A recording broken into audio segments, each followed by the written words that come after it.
have established beyond a reasonable doubt, in my opinion, that she is a conniving, manipulative liar, and some of the best evidence against her, her own diary entries and this bizarre interview she gave with 48 Hours. Now, listen to Jody explain all the reasons why she decided to smile, grin in her mugshot when she was arrested.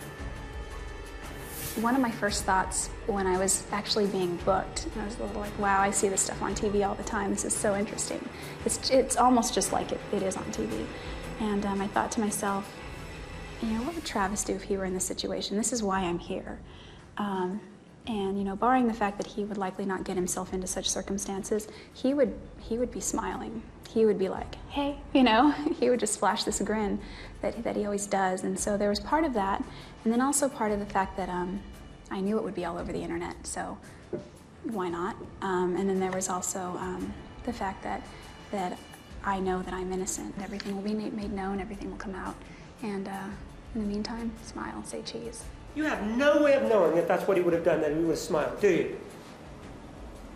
I have a way of knowing, but it's more like speculation.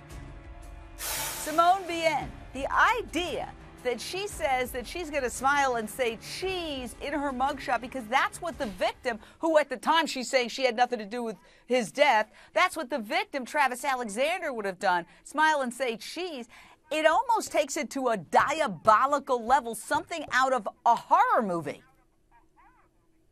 Yeah, I mean, absolutely. She is becoming more and more delusional, and sort of, I loved what you were saying, Jane, earlier about she's not writing a diary for the Huffington Post. I was thinking, actually, what's been written in her diary is about as real as Bridget Jones's diary. It is all absolute fantasy.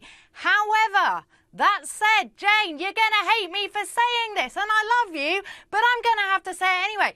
If I was a juror, and as a woman, I feel battered just watching her being abused and being pushed and pushed and pushed. He's so aggressive. I do think that the jury, the female aspects of it, could feel some sympathy towards her. And you can see she is under stress because she's there touching her neck so much, which is what people do as a pacifying thing because our neck is rich with nerves. We do that when we need to be comforted. So she is showing some kind of emotion, but she's delusional.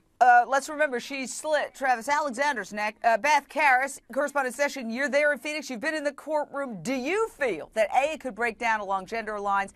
And are you sensing that maybe this just punishing, yelling attack by the prosecutor might create an unconscious or conscious sense of sympathy for Jody?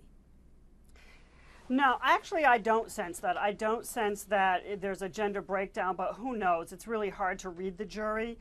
There are 7 women and 11 men, and 6 of them randomly will be excused just before deliberations.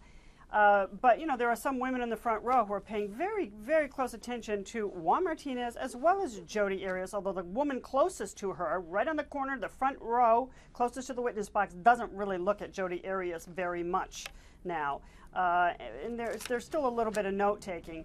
But, you know, I do think that Juan Martinez's theme today, at least in the first half of the day, was to show that her lies to the police, to her friends in June and July 2008, before the arrest, right after the killing, were for her benefit. Because she didn't want to get arrested, and she was ashamed of what she had done.